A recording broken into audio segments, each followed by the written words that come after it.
से ज्यादा जो प्रस्ताव है वो रखे जा सकते हैं। यानी कि अनुमान लगाया जा रहा है कि इस बैठक में 1 दर्जन से ज्यादा प्रस्ताव रखे जा सकते हैं और निजी संपत्ति यानी कि प्राइवेट जो संपत्ति है उसकी क्षति वसूली एक्ट पर चर्चा हो सकती है। काफी देर से चर्चाओं में ये जो एक्ट है वो रहा है और इसी को लेकर आज एक बैठक होगी।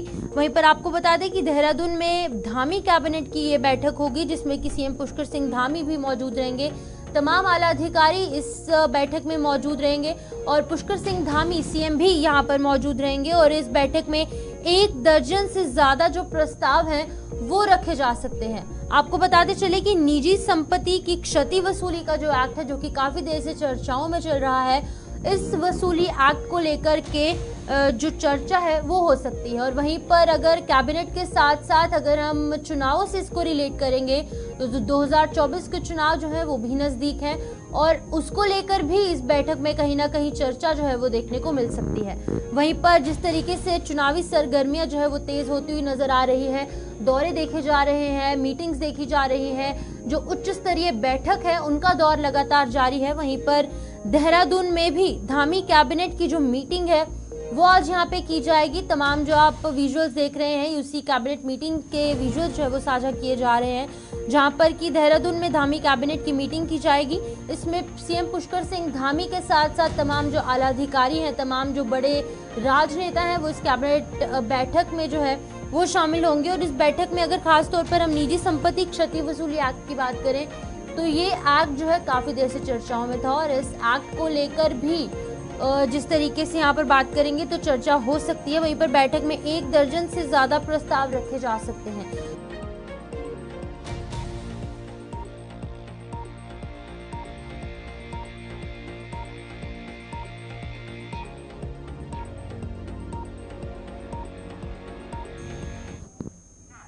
तो चलिए बढ़ते हैं अगली खबर की ओर। मुख्यमंत्री पुष्कर सिंह धामी ने संस्कृति विभाग के प्रेक्षागृह में मिशन सिलकारा नाटक का अवलोकन किया है। बता दें कि मदन मोहन सती की मूल कृति नायक से जननायक पर आधारित मिशन सिलकारा नाटक के माध्यम से यहाँ पर सिलकारा के श्रमिकों के संघर्ष को संजीदगी के साथ प्रस्तुत किया गया है। बताते चले कि मुख्यमंत्री ने डॉक्टर सरगुन रावत को इस नाटक का उल्लेख, परिकल्पना और साथ ही साथ निर्देशन के लिए भी बधाई देते हुए कहा है कि ये नाटक निश्चित रूप से मानवीय अनुभवों को समझाने के लिए भी मददगार होगा। वहीं पर मुख्यमंत्री का कहना है कि मिशन सिलकारा की सफलता में बाबा बौखनाक जी की असीम कृपा और प्रधानमंत्री नरेंद्र मोदी के कुशल मार्गदर्शन और इच्छा शक्ति के साथ पग पग पर उनके सहयोग से विभिन्न संस्थानों, सेना के जवानों, रेड माइनर्स और ग्राउंड जीरो पर राज्य सरकार के समेकित प्रयासों से सुरंग में फंसे मजदूरों को जीवन बचाने में हम सफल हो पाए हैं।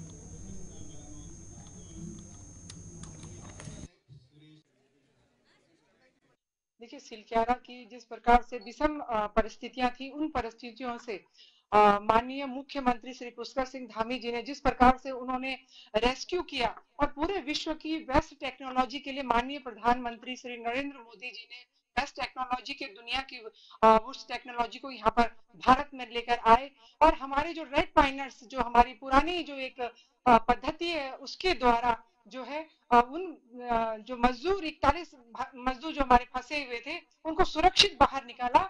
ये दुनिया में बहुत ही एक ऐसा ऐतिहासिक इसको कार्य कहेंगे, क्योंकि इससे पहले कभी नहीं ऐसा नहीं देखा गया कि इतनी विकट और इतनी विषम परिस्थितियों में सभी के सभी मजदूर जो वहां टनल में फंसे थे, सभी के सभी सुरक्षित वापस निकाल लिए गए। ये बहुत ही बड़ा एक ऐतिहासिक हमारे लिए मैं इसको सफलता कहूंगी।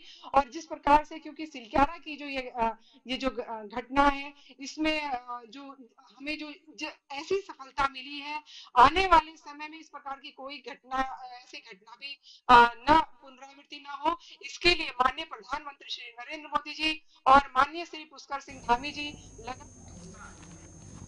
अब घर घर में केंद्र सरकार की जो तमाम योजनाएं हैं वो पहुंच पाएंगी। विभिन्न योजनाओं से उत्तराखंड के समस्त प्रदेशवासियों को यहाँ पर अगर बात करेंगे तो लाभान्वित करने का लक्ष्य रखा गया है। दिल्ली में मोदी का जो उत्तराखंड चुनावी कैंपेन है उसका शुभारंभ भाजपा के राष्ट्रीय मीडिया प्रमुख और राज्यसभा सांसद अनिल बलूनी द्वारा अपने आवास पर किया गया। कार्यक्रम के दौरान राष्ट्र मीडिया प्रमुख बलूनी ने इस कैंपेन के लोगो और टी शर्ट को लॉन्च किया। बता दें कि आगामी दिनों में कैंपेन से जुड़े कई कार्यक्रम प्रदेश के कई शहरों, नगरों और गांव में होने वाले हैं। वहीं पर मोदी दगड़ उत्तराखंड कैंपेन के प्रमुख और राष्ट्रीय मीडिया टीम के सदस्य और भाजपा के पूर्व सोशल मीडिया प्रमुख शेखर वर्मा ने बताया कि पूरे प्रदेश में प्रमुख शहरों और कस्बों में कैंपेन से जुड़े कार्यक्रम करवाए जाएंगे और प्रधानमंत्री नरेंद्र मोदी द्वारा उत्तराखंड के लिए करवाए गए अभूतपूर्व विकास कार्य की जनता के बीच में चर्चा की जाएगी।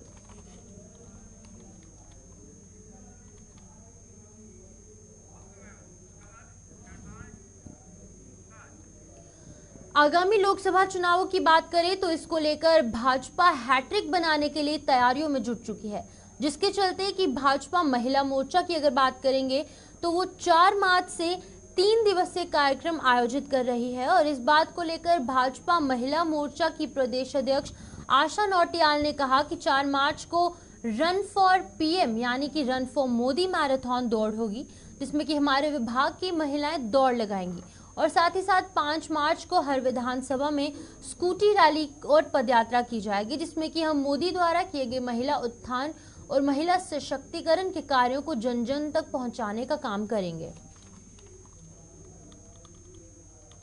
4 मार्च को हमारा run for Modi, run for PM marathon दौड़ होगी और उसमें जो हमारे विभाग हैं उनके द्वारा महिलाएं दौड़ लगाएंगी, मैराथन करेंगी और महिला मोर्चा उनके स्वागत में वहां खड़ा रहेगा, उनका प्रोत्साहन करेगा।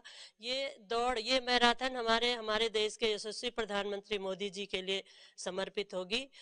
5 तारीख को हमारा हर विधानसभा में स्कूटी रैली और पदयात्रा होगी, जिसमें हम मोदी जी के द्वारा किए गए महिला उत्थान के कार्यों को, महिला सशक्तिकरण के कार्यों को जन जन तक पहुंचाने का काम करेंगे और स्कूटी रैली करेंगे। 3 तारीख यानी 6 मार्च को हमारा हर मंडल में, हमारे 270 मंडल हैं, 270 मंडलों में हमारे देश के यशस्वी प्रधानमंत्री पश्चिम बंगाल से 1 लाख महिलाओं को संबोधित करेंगे और उस संबोधन को हम लाइव हर मंडल में दिखाएंगे। देखिए 4 मार्च को हमारा जिस तरीके से 24 चुनाव को लेकर के जो तैयारियां हैं वो तेज होती हुई नजर आ रही है, वहीं पर भाजपा के केंद्रीय नेतृत्व ने लोकसभा चुनाव को लेकर प्रत्याशियों की पहली सूची जारी कर दी है। जनपद उधम सिंह नगर नैनीताल लोकसभा सीट से वर्तमान सांसद अजय भट्ट को भाजपा ने दोबारा से प्रत्याशी घोषित किया। वहीं पर केंद्रीय रक्षा और पर्यटन राज्य मंत्री अजय भट्ट को दोबारा प्रत्याशी बनाए जाने की सूचना से भाजपाइयों में खुशी की लहर जो है वो दौड़ गई है। जनपद के जसपुर विधानसभा में भाजपाइयों ने मिष्ठान वितरण किया और दूसरे को मिठाई खिलाकर पार्टी का आभार व्यक्त किया। वहीं पर पूर्व विधायक शैलेंद्र मोहन ने इस दौरान बताया है कि केंद्रीय नेतृत्व ने आज अजय भट्ट के प्रति दूसरी बार विश्वास जताया और इस बात की खुशी है कि फिर से एक कार्यकर्ता लोकसभा चुनाव में आ रहे हैं। पिछली बार अजय भट्ट 3.5 लाख वोटों से जीते थे और इस बार भी भारी मतों से जो अजय भट्ट है वो जरूर जीत हासिल करेंगे।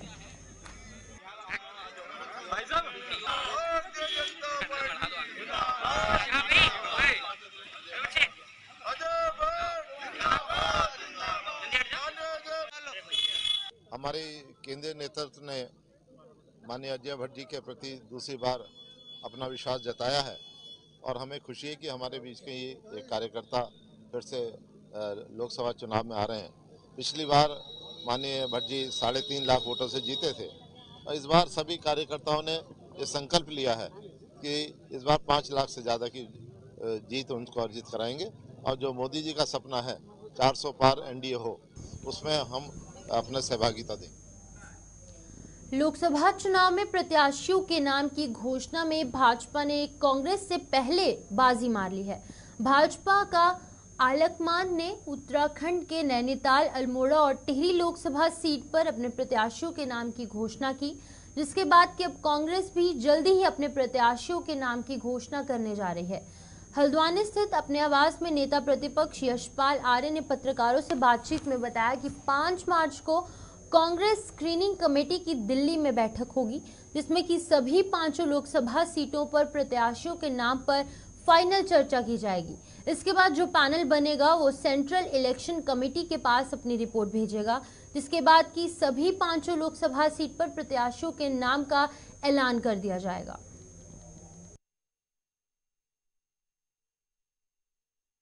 की स्क्रीनिंग कमेटी की बैठक छानबीन समिति 5 मार्च को दिल्ली में आहूत की गई है, जिसमें लोकसभा वार उम्मीदवारों के संदर्भ में विचार किया जाएगा और जो पैनल बनेगा उसके पश्चात उस सेंट्रल इलेक्शन कमेटी केंद्रीय चुनाव समिति में उस पर चर्चा के उपरांत उम्मीदवारों की घोषणा हो जाएगी। और मेरा मानना है कि जिस तरह से संभावनाएं हैं, चुनाव आयोग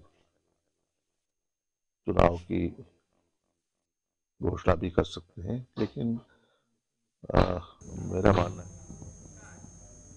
तो चलिए यहाँ पर रुकते हैं। में हुई कैबिनेट से मंजूरी मिल चुकी है। इसके अलावा 4 धाम यात्रा मार्ग पर अनुभवी और उच्च हिमालय में काम करने के लिए प्रशिक्षित मेडिकल टीम को तैनात किया जा रहा है, ताकि तीर्थयात्रियों को तुरंत स्वास्थ्य सेवाएं मिल सके। उन्होंने तीर्थयात्रियों से अपील की है कि वो 4 धाम यात्रा से पहले अपने स्वास्थ्य का प्रशिक्षण जरूर करवाएं।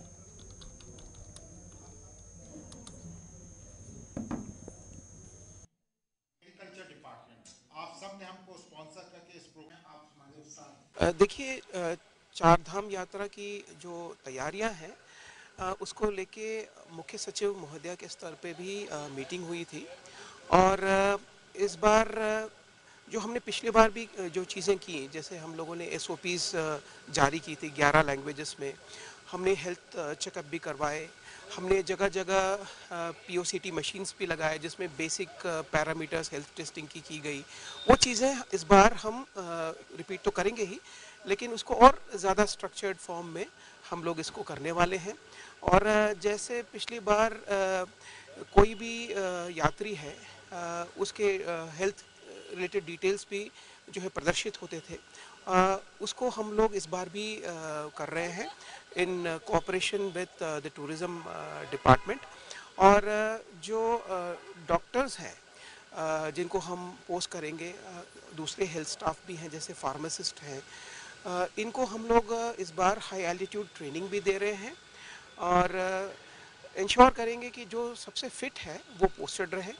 और 15 डेज़ के लिए हम लोग उनको पोस्ट करेंगे और ज़्यादा से ज़्यादा लोगों को हम लोग इस बार पोस्ट करने की सोच रहे हैं। देखिए, इसमें लगभग 100-150 डॉक्टर्स और पैरामेडिक्स की पोस्टिंग होती है, लेकिन इस बार प्रयास ये भी है कि जो हमारे 4 धाम यात्रा के जो डिस्ट्रिक्ट्स हैं, खासकर हमारे उत्तरकाशी है, रुद्रप्रयाग है, चमोली है, तो यहाँ से हम लोग जो डॉक्टर जो PHCs और CHCs में पोस्टेड हैं उनको कम डिस्टर्ब किया जाए। और बाकी जो दूसरे डिस्ट्रिक्ट्स हैं, खासकर कुमाऊँ के जो डिस्ट्रिक्ट्स हैं, वहाँ से भी हम लोग डॉक्टर्स को पोस्ट करेंगे। लेकिन ये इस बार अनिवार्यता ये रहेगी कि उनको हम अच्छी तरीके से पोस्टिंग, मतलब अच्छी तरीके से हम लोग उनकी ट्रेनिंग कराएं और basically high altitude training, first aid, और इसको बहुत ही एक एफिशिएंट तरीके से और स्ट्रक्चर्ड मैनर में इनकी हम लोग ट्रेनिंग करा के इनको इस बार हम लोग पोस्ट।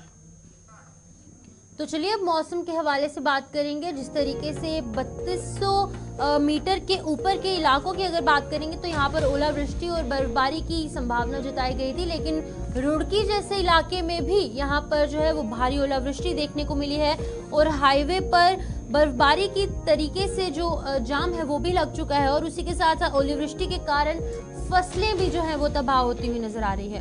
उत्तराखंड के रुड़की क्षेत्रों में पहाड़ों जैसा हाल देखने को मिल रहा है, यानी कि अगर हम रुड़की की बात करें तो ये मैदानी इलाका है, लेकिन यहाँ पर भी काफी ज्यादा ओलावृष्टि जो है वो देखने को मिली। जिस तरीके से आप अपनी टीवी स्क्रीन पर ये तस्वीरें देख सकते हैं, ये रुड़की क्षेत्र की तस्वीरें आप तक साझा करने का प्रयास कर रहे हैं, जहां पर कि ओलावृष्टि हुई है भारी तरीके से, जहां पर कि ओले ये जो सड़क के किनारे जम चुके हैं, जिसकी वजह से यहाँ पर थोड़ी सी जाम की स्थिति भी देखने को मिली।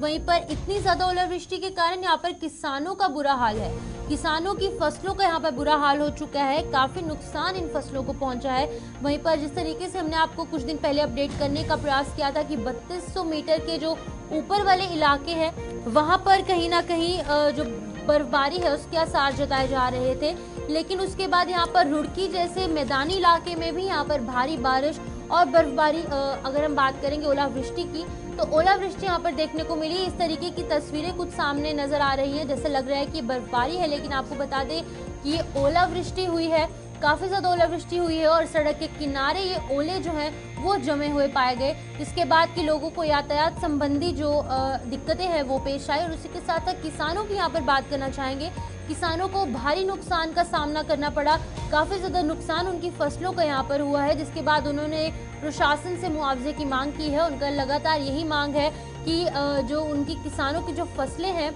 उनका गुजर बसर उन्हीं फसलों से होता है, जिसके बाद कि अब उन्होंने मुआवजे की मांग जो है वो की है। तो चलिए बढ़ते हैं अगली खबर की ओर। नैनीताल और आसपास के जो क्षेत्र हैं वहां पर धानाचूली जंगलीय गांव में ओलावृष्टि होने से जनजीवन अस्त व्यस्त हो चुका है, साथ ही काश्तकारों को नुकसान भी हुआ। सरोवर नगरी नैनीताल और उसके पास के क्षेत्रों में बरसात और ओलावृष्टि के कारण ठंड भी बढ़ चुकी है।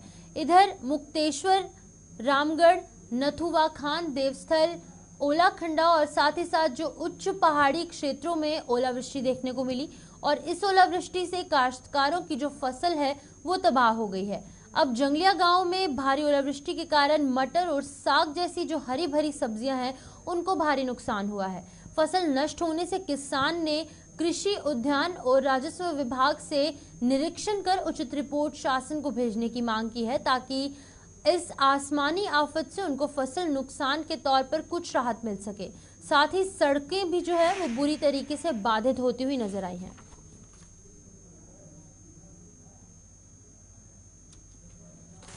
बहुत लंबे समय के बाद पूरे क्षेत्र में बारिश हुई और जिस तरीके से ग्राम पंचायत जंगलिया गांव तथा अन्य नजदीकी क्षेत्रों में भारी ओलावृष्टि हुई है, जिसमें क्षेत्र के किसानों की पूर्ण रूप से कमर टूट गई है और अत्यंत मटर को नुकसान हुआ है। फल फूल, साग सब्जी पूर्ण रूप से नष्ट हो गए हैं। मेरा राजस्व विभाग के अधिकारियों से और हमारे उद्यान विभाग के कर्मचारी तथा कृषि विभाग के कर्मचारियों से अनुरोध है कि तत्काल स्थलीय मुआयना कर जो हमारे काश्तकारों को बहुत भारी नुकसान हुआ है मुआवजा दे करके उनके जो घाव हैं उसमें मरहम लगाने का काम करेंगे। और मैं जिला प्रशासन से भी अपील करता हूं कि तत्काल संबंधित विभागों को स्थल में भेजकर मौका मुआयना करवाने की कृपा करेंगे।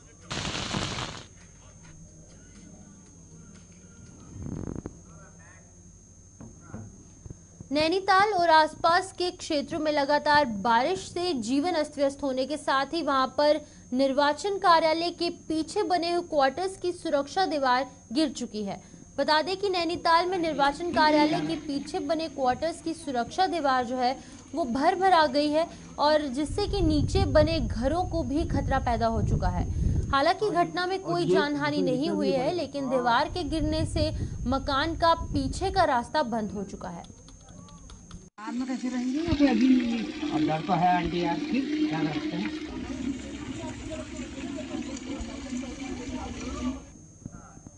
तो चलिए उत्तराखंड के इस खास बुलेटिन में इतना ही। मुझे दीजिए इजाजत। नमस्कार।